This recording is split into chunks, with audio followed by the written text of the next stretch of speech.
Hello, everyone. Welcome. I'm Edward Felsenthal. I'm the editor-in-chief of Time, and appreciate everyone being here. We have a great panel. We have 45 minutes. We'll get through as much of this important topic as we can. Going to try to leave a little time at the end for a question or two from all of you. Before I introduce our panelists, I want to ask a question of the audience in general. How many of you own or regularly drive an EV, an electric vehicle? Okay, pretty close to half. How many of you know which metals are in the battery of your electric vehicle and how they were mined? Okay, pretty good, pretty good. Probably a little skewed with this audience, but that's really our topic today, and at the heart of this energy transition. How do we move at speed to get these rare and critical minerals into the supply chain, but also with care, for society and the environment. Our panelists today include President Félix Tshisekedi, the President of the Democratic Republic of Congo, Anne-Laure de Chammard, Executive Vice President of Siemens. Sitting next to me, Mike Henry, who's the CEO of BHP Group, Gurdeep Singh, Chair and Managing Director of NTPC in India, and Jeremy Weir, who is Chair and Chief Executive Officer of Trafigura Group in Switzerland. I want to begin with you, Mike, since you're next to me. Give us kind of a state of play in the supply of these minerals that are so necessary for this transition. So really important question. I think there's been over the past 2 years, there's been this remarkable uptick in understanding, certainly amongst policymakers and key business leaders, of the criticality of metals and minerals to the energy transition. So there's growing awareness around that. I think one of the things that perhaps there's less awareness of is that not only is the world going to need a lot more copper, a lot more nickel, lithium, cobalt, and so on in the coming years, if we're to successfully navigate the energy transition, we're starting from the base of needing to offset a declining production base already, because current resources over time, grade declines in current mines. You see you have to invest capital just to overcome that, let alone increase supply. And the supply is going to be coming from mines that are harder to find, oftentimes smaller and lower grade. So the amount of mining activity that needs to happen is not just, so if we look at copper, we're going to need 2 times as much copper over the next 30 years as the past 30, 4 times as much nickel, 2 times as much steel, and therefore steel inputs. But the amount of mining activity is going to be even greater than that. And so coming back to your point around needing to ensure that this is done sustainably, if we're not careful in addressing the challenge of the energy transition, we're going to create unintended negative impacts on water, on biodiversity, on local communities, and so on. So as we go about increasing the amount of mining that's happening, it's important that we're doing so with ever higher standards and with companies seeking to create greater value for all those around these operations, and to operate in a way that minimizes the impact on water, biodiversity, cultural heritage, and so on. Thank you. And you run one of the biggest mining companies in the world, yes. So expertise there. Jeremy, Weir, your company is involved in the trading of these and other minerals and energy sources. How has tell us about the geopolitical environment, the war in Ukraine, these additional stresses on the supply chain, and how is that playing out in your business? Yeah, I think what is interesting is that if we go even before the pandemic, we had, supply chains were very efficient. It was global, and I think the customer base was typically saying, I want this commodity, what's your price? The pandemic showed that actually, due to port congestions and other restrictions in freight markets, etc., that actually was more likely, when am I going to get the commodity? And now we have much greater fragmentation of supply chains around the world. We're not necessarily here to talk about the oil markets, which are very disrupted as a result of the war in Ukraine, where we're seeing barrels of oil flow travel much greater distances at different locations, so far less efficient. What we're seeing now in the minerals and metal space is extremely fragmented marketplaces. We're seeing geopolitical contexts where you have some countries are now and customers are saying where am I getting these commodities? Who is producing them? What is the timeline? What is the carbon footprint? And then the commerciality is actually a part of obviously part of the discussion, but it's less important. So we're seeing very significant changes in the world, and I think this is leading to, if you like, different perception of where I can locate the resources. There is governments saying, and it's not just on the mining side, by the way, it's also on the mineral processing side, because we've seen a lot of the smelting activities being developed over the last 3 decades has been in China. And so we're now starting to see some countries saying, well, I need to differentiate my supply chains. I need to have them from different resources. It dovetails nicely into the Inflation Reduction Act in the US, where people are encouraging to have, if you like, metal processing in different locations. So it's a very fragmented process. It's less efficient, and it's making even the energy transition and supplying the metals for the energy transition far more complex and more difficult. President Tshisekedi, your country has the largest supply of cobalt in the world. You have, on the theme of geopolitical tensions, both the U.S. and China eager to be part of that marketplace. How are you balancing that particular geopolitical tension?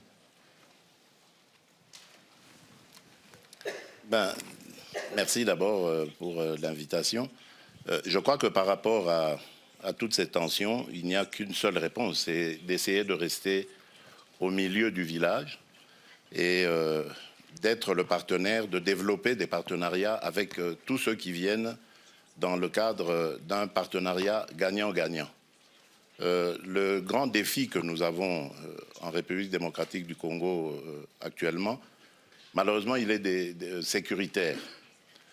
Nous devons arriver à rassurer les éventuels investisseurs du fait que leurs investissements seront sécurisés s'ils arrivent à le faire. Et donc, la difficulté en ce moment, tout le monde la connaît, c'est cette guerre qui nous est imposée injustement par le Rwanda, un pays voisin qui exploite nos minerais de manière illicite grâce justement à l'instabilité qu'il crée dans la région de l'Est du pays. Et c'est ça en fait le plus grand défi. L'attrait est là. Nous sommes en ce moment en train de beaucoup travailler sur la législation. J'ai pris à mon cabinet l'initiative de créer une cellule climat des affaires qui est en contact avec tous les investisseurs pour voir et accompagner leur cheminement à travers les partenariats que nous faisons. Mais évidemment, comme je l'ai dit, le grand défi reste sécuritaire.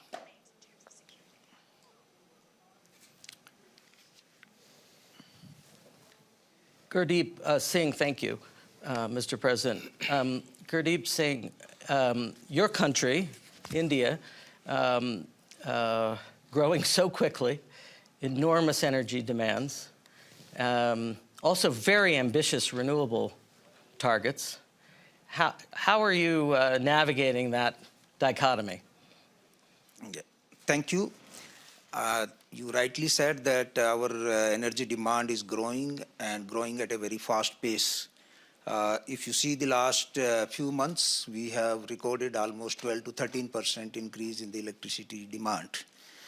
And to meet that kind of demand, it is difficult to rely only on the renewable in the absence of the viable storage solutions.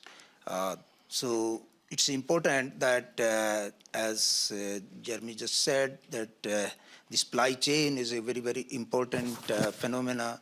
And if you are starting some of the new projects in the renewable side, it's important that you have the visibility that you will be able to complete. But incidentally, this the supply side has gone in the hands of the few countries, and there has been some kind of disruptions which happened in the supply side, and there has been some problems on the delay side.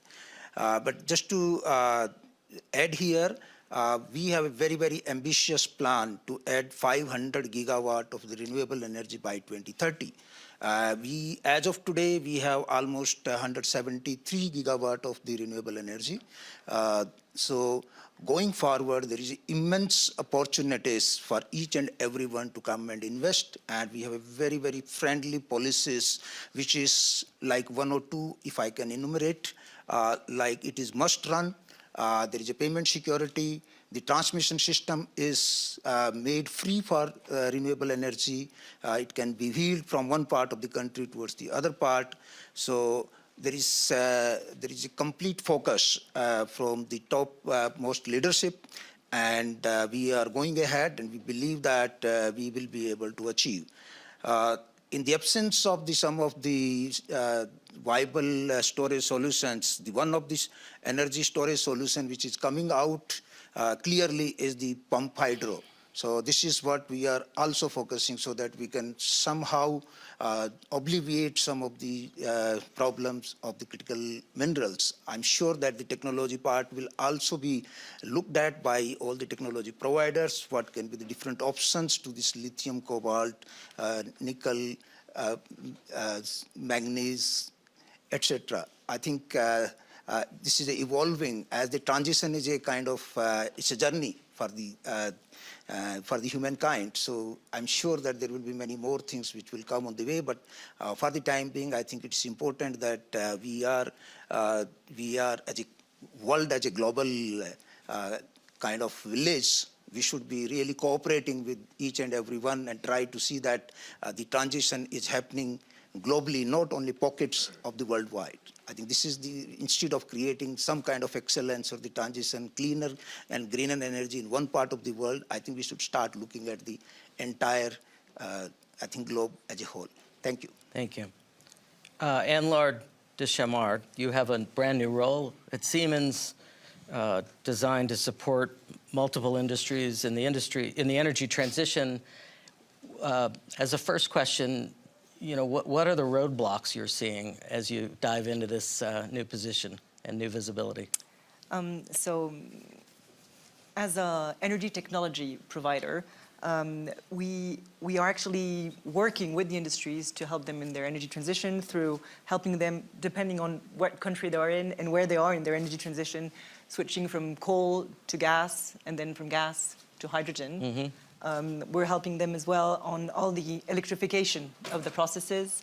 We're helping them in all the power to X and hydrogen in the processes. Also, for all the hard-to-abate sectors, how to reduce the emissions through carbon capture, how to get robust electricity through grid technologies, etc.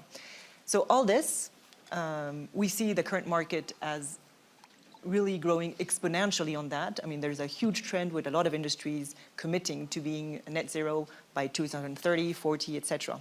The real roadblocks for us is not the financing anymore. We can see with the IRA, etc., that there is the push and the financing behind. Mm-hmm. It is the supply chain and the availability of precious metals.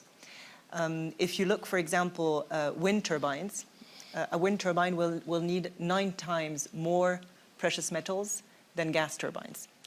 Electric vehicles will need 6 times more than conventional vehicles, etc. And on this, we as a technology company are trying to work on different things. First, recycling as much as possible. Typically on our electrolysis, we are looking how we can recycle all the iridium, platinum, etc. as much as possible in order to save as much as we can on that. And the second part is also investing in technologies which will enable us to diversify the type of mineral that we need, mm-hmm. To try to get some minerals that are less rare. And we also believe that we do need, and this was also said maybe by Jeremy, a political push so that there is the right investment in mineral mining, because we believe that some of these metals are not that rare. We just need to invest in the right areas, and it takes time and investment. On that front, there was some news here this morning in Ursula von der Leyen's remarks about essentially an EU industrial policy somewhat parallel to the U.S. Inflation Reduction Act. Is that really opening to the group? How do you assess the significance of that announcement? Maybe I could. Yeah. If I can provide a comment on this, Edward. So I think in the case of the IRA, it's going to have some impact in terms of stimulating investment through the funding available. I think the symbolic significance of it. This is the IRA or the EU? No, I'm sorry, the U.S. This is the US, IRA. yep. So, but I think the same thing could be said of the EU. The symbolic significance of it, in that it provides a level of certainty and confidence to companies that will invest in, developing either kind of the renewable energy supply or the metals and minerals that feed it.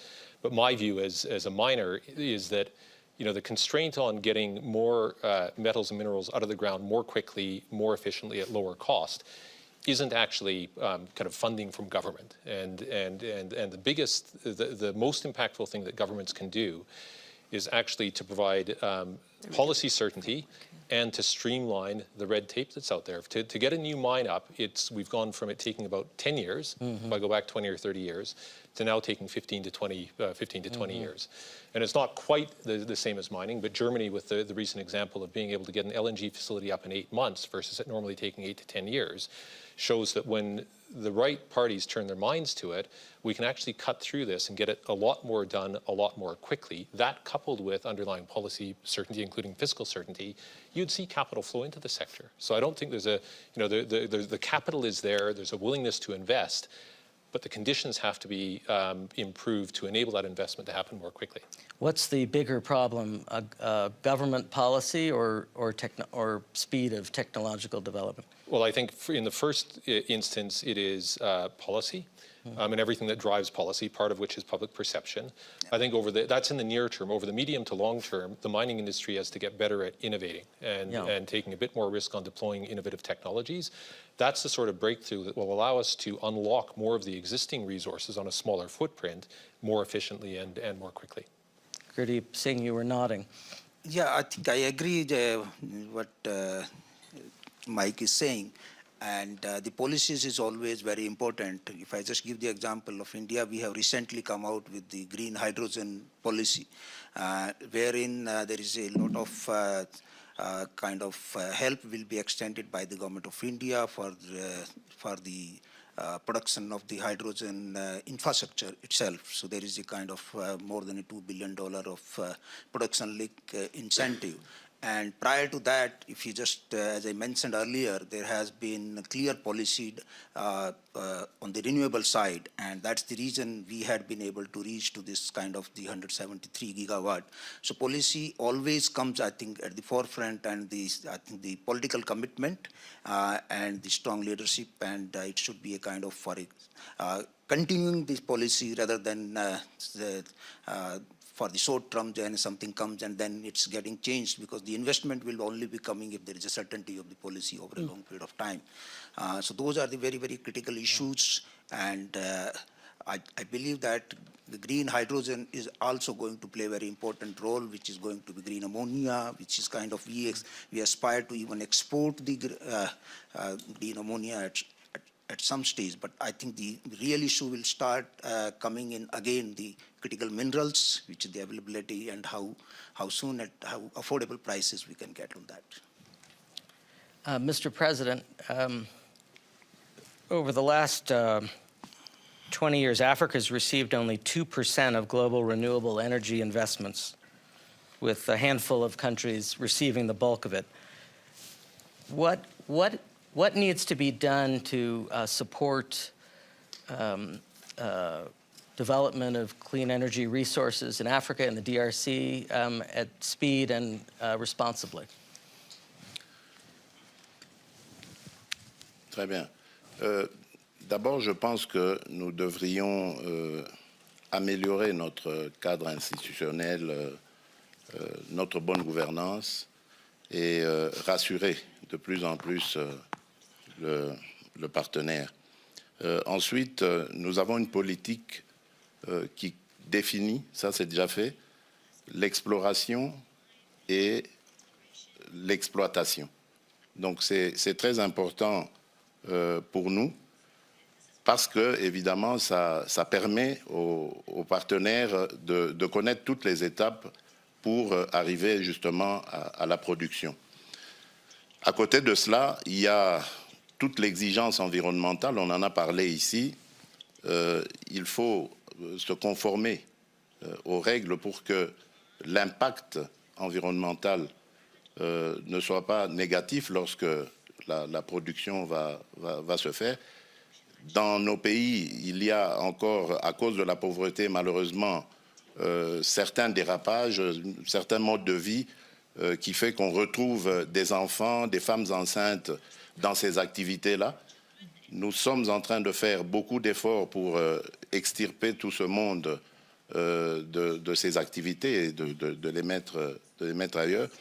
Et il y a une exigence aussi que nous mettons dans le partenariat, c'est à demander aux partenaires d'avoir une considération pour les retombées sociales de ces activités. Donc j'entends par là, à côté de ces activités, il a l'obligation de construire des écoles, des hôpitaux et bien des choses qui concourent à l'amélioration du quotidien de la vie des communautés dans lesquelles les activités se font. Donc nous pensons que par ce genre de présentation, nous allons davantage rassurer le partenaire et en échange, grâce à ces activités, nous allons aussi créer de la richesse et pouvoir améliorer le pouvoir d'achat, le quotidien, les conditions de vie de nos populations.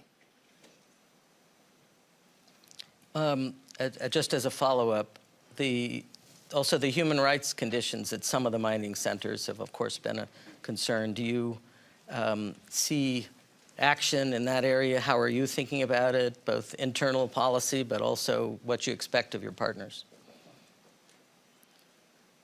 Bien, nous attendons évidemment un accompagnement, parce que comme je vous l'ai dit, il y a de sérieux problèmes de pauvreté. Pour cela, donc, les familles sont obligées de faire travailler des femmes, des enfants, et nous attendons évidemment de ces partenariats que nous créions, que ça nous apporte des solutions pour créer des activités qui pourront permettre de sortir justement cette catégorie de la population de ces activités-là.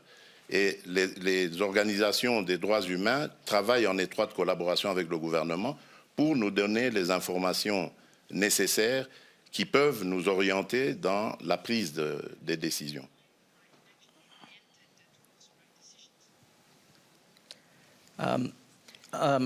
Mike Henry, you mentioned that we need innovation in mining technology. We haven't really talked about seabed mining in this conversation, but it's important. Huge potential source of these minerals, but also huge potential risk that we could destroy this important carbon sink and ecology that we all depend upon. Something you could start since you raised the question, but I'd be interested in others jumping in on this topic as well. So, look, my comments will be pretty brief in that I think there's more than enough potential to be able to supply the critical minerals that the world needs from existing surface operations before going into seabed mining.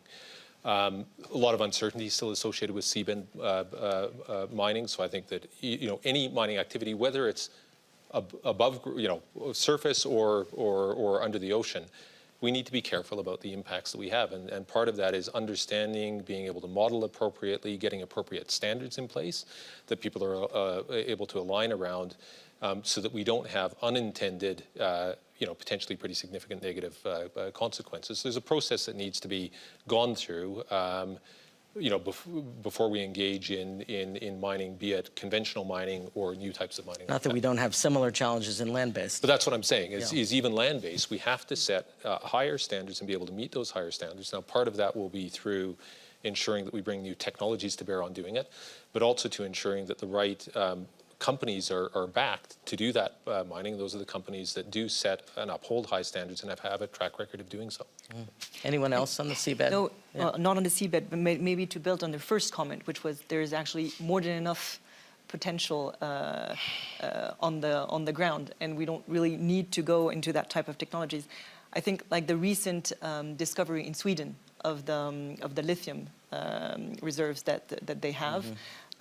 This is an example of the fact that we might have enormous potential in a lot of countries that we don't even know about, because we maybe don't have the right, I mean, you can answer on that question from myself, but because we don't actually invest in the right exploration to do So it's such a good call out. So when we talk about innovation in the mining sector, one of the areas where we need to continue to innovate is on the technologies that allow us to sense and find deposits that have been hard to find with existing technologies. And the combination of that, coupled with things like AI and machine learning, you can bring those two things together to find deposits in places where people didn't think anything existed. So BHP's had a recent experience of that in South Australia, where we went back into old ground, so ground that had been looked at previously, people had said there's nothing there, and we managed to find a big new deposit through new technology and new ways of sifting through old data. And maybe on the more geopolitical side, as we see that actually our all dependency on oil and gas is becoming a dependency on precious metals, and that it is going to create geopolitical issues. You were talking, Jeremy, on the fact that China is today controlling maybe 50% of the supply chain on the minerals for batteries, and because I mean they've been doing great work on securing, getting the right minerals, the right supply chain for the metals, investing in the right projects in Latin America, in Africa, and elsewhere, to be able to control maybe some mining areas. I don't know if this is also something where you have things to say, and you too as well, Mr. President, on how countries need to own this geopolitical risk. I don't know what to... I'll go. I think one thing's for certain is that the resources, you don't pick where the resources are, you've got to find them for a start. They can be in challenging environments. As the President said, you obviously got large-scale communities, many people involved in artisanal mining. You cannot disenfranchise those people to try and to sort of extract those minerals. What you need to try and support the communities, trying to put together standards and controls to assist them in developing those natural resources, and has a great, massive impact actually on the local communities there. So, while we have new technologies, which we need to try and exploit wherever we're operating, we also need to be very cognizant of the fact that we are working with local communities in some regions, and therefore we really have to try and assist them. And and the international market needs to understand how these minerals and metals are effectively procured or developed, and also brought to market in a responsible way. And I think the President is very correct in working with partners to ensure that there's proper governance around this sort of process, so that we can start to develop an industry and can start to enrich the local communities and the country as well. What is kind of to pull the lens back a little, and you see so much through trading. What is the gap, kind of orders of magnitude, between what we have and what we need? It's significant. I mean, we have our own interpretation, but if you look at the IEA in terms of, what is if you want to reach net zero by 2050, the view is that we need to have 2/3 of energy from renewable sources by 2030. Okay, in that scenario, and I'm excluding electrical vehicles, we expect that we need to have probably 20% increase in production per annum to meet those demands by 2030 of copper, for example. And we're also seeing the same issues in zinc and aluminium, because you require these metals to build wind farms, to build the infrastructure for these metals. The problem we have now is that the metal inventories over the past few years have been drawn down. We haven't had expansion in production. And we are now, quite frankly, at fairly critical stages with respect to metal inventories. Our analysis thinks that we've got copper inventories, for example, metal copper inventories are only 4 days of global consumption. Zinc is even less than 1. So we're actually trying to rebuild an industry, develop an industry, expand an industry to meet the energy transition, yet we're in quite a critical stage in terms of current inventories. So we're in a bit of a predicament. Gurdeep Singh, I want to ask you about wind and solar for a moment. India, obviously, incredibly rich in renewable resources. Are there roadblocks to your company moving faster and further in wind and solar? Yeah, I think we just discussed this point that we have a very ambitious plan, and all the actions are in place. And the supply chain issues about the critical minerals, etc. I think these are kind of putting some restrictions on the availability of the equipment itself. Yeah. What steps we have taken as a country? We have started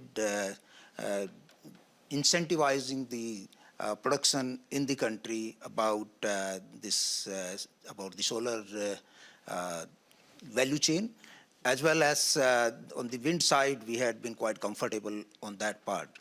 So I think, except for the critical minerals, I think this is not something which is going to be. But if I can just add one more sentence here, I think it is also giving some kind of opportunity for the recycling and the circular economy in the long run, which is going to be, I think, equally important that we should start right now rather than waiting for some time. And the other thing, this is part of the just transition, so we have to be careful about the environment, societies, people. I think the people who are in the mining area who are living, I think this should be also just looked into. Our Honorable Prime Minister has given the slogan of life, which is life for the environment. I think it's important that how we consume, how we behave, and how sustainable we can really make, while the transition is very important, and it should be as fast as possible, but it should be in a sustainable way. I think that's the only sustainable or rather the long-term solution, rather than we keep getting into some kind of setbacks and the disruptions which really causing the kind of difficulties what we have seen in the energy terms in the last more than about 1 year or so. I think these spikes which are really causing, I think, hardships in many parts of the world. So it has to be really sustainable, and it can be sustainable if it is going to be affordable. And if it is going to be affordable, then means we have to see that what is the resources are available, and how technology and the investment both are able to help to hasten, rather to expedite this transition. Can I just make one very, very quick comment on the point around recycling? We do need to focus on lifting recycling rates, but even with that, so just to be clear, so there's no misunderstanding, even if we see a significant uptick in recycling from already high recycling rates, there's still going to be a massive need for new metals and minerals supplies. So it's important, we have to do it, but it's not going to solve the issue at hand. I want to ask each of you just to step back a little, and almost everybody in this panel is looking toward the future and renewables, but also heavily invested, as we all are, everybody in this room is, in fossil fuels. How are you, maybe starting at the end here, and realize this is a high altitude question, but just philosophically thinking about this time of transition and how we do reduce one and grow the other. We're obviously behind where we need to be. How are you thinking about that at your company? Gurdeep Singh. Yeah, I think again, very, very important point, whether it is going to be only wind or solar, which can really go for the only clean sources of energy. I think parallelly we will have to start working on the other technologies, like how to reduce the carbon emission and the carbon capture and utilization, not only the sequestration, but I think this is going to be part of the circular economy, and this is one thing which has not really caught the attraction of many technology providers as well as the financing. We are conducting some of the pilot projects, but I believe that worldwide it is important that the thrust has come on the solar and wind. Similarly, there should be thrust on the carbon capture and utilization so that we can really create low carbon energy and then reach to the net zero. I still believe that 2/3 of the population will have to depend next few decades on some carbon-based energy, but the challenge is that how to reduce that emission and on a long period how we can really bring the technologies where we can go for this circular economy, and that also through the carbon capture and utilization. I think this is one of the area which is going to be quite evident, like what we're discussing about the solar and wind. Thank you. Jeremy? While we're involved in the supply chain management of oil and gas, as well as minerals and metals and other commodities, there obviously is a major sea change going on with the energy transition. We've established a renewables energy division, which we're invested in solar, wind and battery energy storage systems, and we'll have 4 gigawatts of, if you like, alternative energy or renewable energy in place by 2025. We've also very committed to ammonia and hydrogen. We think we're very supportive of the hydrogen business. We've got two projects in Europe, one quite significant one where an investment decision will be made in the second half of the year. We believe ammonia will be one of the principal new marine fuels or non-hydrocarbon marine fuels of the future, and we're also co-sponsoring with MAN Engines the development of a 2-stroke marine engine. So that's sort of what we're doing in terms of activity. I would also say, for our own emissions and carbon footprint, we've committed to certain reductions. We've reduced by 30% already. We have also have a joint venture with Palantir, which is tracing Scope 3 emissions. And that's very important, which we've, together our own carbon trading division, where we're investing in nature-based solutions, where we're just trying to find, if you like, discover what the Scope 3 emissions are for the minerals and hydrocarbons, etc., that we transport, and trying to find solutions for our customer base, whereby they then can understand what those emissions are, if we can reduce them through different alternative routes or different processes, and then secondly, using, if you like, natural-based solutions which are accredited for reducing the emissions. Mr. President, how do you think about this issue? Bien. Moi, je regarderai ça sur un plan plutôt réaliste. C'est-à-dire, comme vous le savez, les pays africains, le continent africain, est le continent qui émet le moins de carbone, 3 à 4%, tout au plus.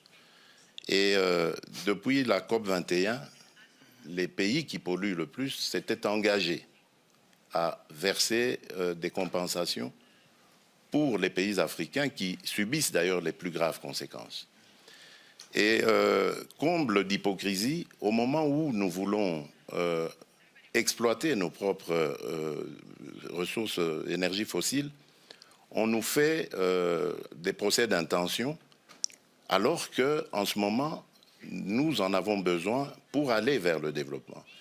Et que si tout le monde tenait à sa parole, les engagements des pays émetteurs de carbone, je crois que cet argent nous permettra de faire avancer au plus vite la technologie. Je parle ici de mon pays. Nous avons plus de 700 sites sur lesquels on peut développer de l'hydroélectricité. Nous avons le grand projet d'Inga qui peut à lui tout seul aller jusqu'à 60 gigawatts. Donc c'est pour vous dire que nous avons les potentialités, mais nous manquons les capitaux. Et si les engagements pris à travers toutes les COP qui se sont passées dernièrement étaient respectés, je crois que nous pouvons aller très vite vers cette transition énergétique et finalement, petit à petit, abandonner les énergies fossiles. Mais je suis d'accord avec M. Singh, ce n'est pas possible d'arrêter maintenant, il ne faut pas se leurrer. Je crois que c'est une question encore de quelques années. Évidemment, il faut penser à émettre moins de carbone, mais je crois que nous en avons encore pour quelque temps. So maybe the way we see things going forward is so first on the renewable side, we see that we will renewables will drastically grow. I mean, we see that in the Middle East, in Asia, typically we see them grow 10 to 30 times by 2050. We also believe that nuclear power will have to continue to exist. Today, if nothing is done, the nuclear power capacity, today the nuclear capacity is it's the second biggest volume of energy, of low carbon energy after hydro. And if no investment is done, it will reduce to 1/3 of what it is today. And we believe that there will have to be investment in nuclear power as well. It will provide base load for many countries. It will also be a source for yellow hydrogen. So we believe that there's also a need to invest in nuclear. We strongly believe in hydrogen. Jeremy was talking about that. At Siemens Energy, we're investing heavily in this. We are building a very big gigafactory together with Air Liquide that is actually going to start its operations this year. And we really believe that there's a strong future for e-fuels everywhere in the world. Yeah. But apart from this low carbon energy, I think the thing that today we're not working enough on is all the energy efficiency. If you actually want to reduce your carbon emissions with the growing energy demand, the growing population, and you only work on how to greenify your mix, you're actually completely missing the point. Mike, forgive me. I want to. You spoke to this some in the earlier conversation. We just have a few minutes left. Just open up. Maybe we get one or two questions from the audience. If you'd stand, please. In the back. Thank you very much. My question is for President of DRC. Mr. President, if security is indeed a big problem for you, and clearly if you were able to solve it as DRC government or DRC army, you would have done it by now. My question to you is, why don't you then collaborate with the Luanda process or the Nairobi process to find a lasting solution? I believe the solution is in your hands to own the problem, but to work with those who can help you solve it, because we all believe, I'm from Rwanda, we all believe that security is paramount for investments and tourism, and we must all play our part. Thank you. Si vous êtes rwandaise, vous devez savoir qu'il y a eu au mois de novembre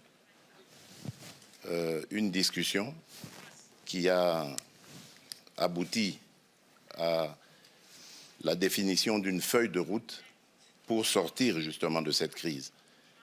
Et cette réunion a eu lieu en Angola, à Luanda précisément, et en présence de tous les pays, surtout les représentants des deux pays concernés, c'est-à-dire le Rwanda et la République démocratique du Congo. Il a été convenu, comme j'ai dit, une feuille de route qui décrétait le cessez-le-feu et le retrait immédiat du groupe de M23 qui est soutenu par le Rwanda le 25 novembre. Ce départ devait commencer et le 15 janvier, c'est-à-dire il y a 2 jours, on devait constater évidemment l'achèvement de ce processus. Eh bien, figurez-vous, madame, que le M23, groupe terroriste soutenu par le Rwanda, est toujours dans certaines localités qu'il avait prises à la République démocratique du Congo. Malgré les pressions internationales, ce groupe maintient sa position, fait semblant de se mouvoir, mais en fait, il se redéploie d'une certaine manière et reste dans ces localités.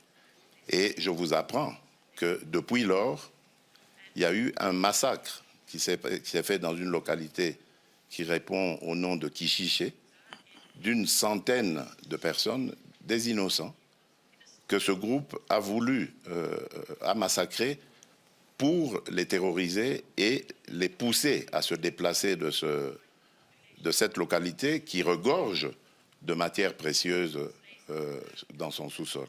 Donc voilà en fait le problème que nous avons. C'est un très grand défi parce qu'on ne peut pas investir à la fois dans le développement du pays et dans les ressources pour augmenter les capacités de l'armée et pouvoir ainsi se défendre. Si nous avions tous la même philosophie, la même vision, celle que j'avais d'ailleurs au moment où j'ai accédé à la tête du pays, celle d'aller vers tous nos voisins, nous en avons 9, et de leur proposer des projets de développement qui vont faire du bien à nos économies respectives, qui vont faire du bien à nos populations. Et je peux vous citer comme ça, pour chaque pays, chacun des 9 voisins que nous avons, quel est le projet dans lequel le projet que j'avais proposé et dans lequel j'invitais que nous nous investissions tous pour aller vers ces échanges commerciaux, économiques et autres qui allaient amener la paix et garantir la stabilité de la région. Mais c'est à cause, évidemment, de certains voisins aux velléités belligérantes que cela est malheureusement impossible à réaliser. Donc je suis désolé, madame, le problème aujourd'hui de l'insécurité dans la région des Grands Lacs s'appelle le Rwanda. If I may just add a short point on the topic of making this energy transition just between developed and developing countries, to maybe bounce on different ideas that were said there. Many of the countries that actually have precious metals and these resources are developing countries. Yeah. And there are some initiatives today of some of these countries which I find very smart, which is localization initiatives, so that they don't only exploit mines, but actually transfer a lot of the manufacturing industry in their country, so that the batteries, etc., are done in the country, and so that a real industry can actually happen and develop. Important. This is maybe a solution to part of that. For next year's, we'll get back together. Thank you for the question. I think we're over time, actually. Thank you to this great panel and good discussion. Appreciate it.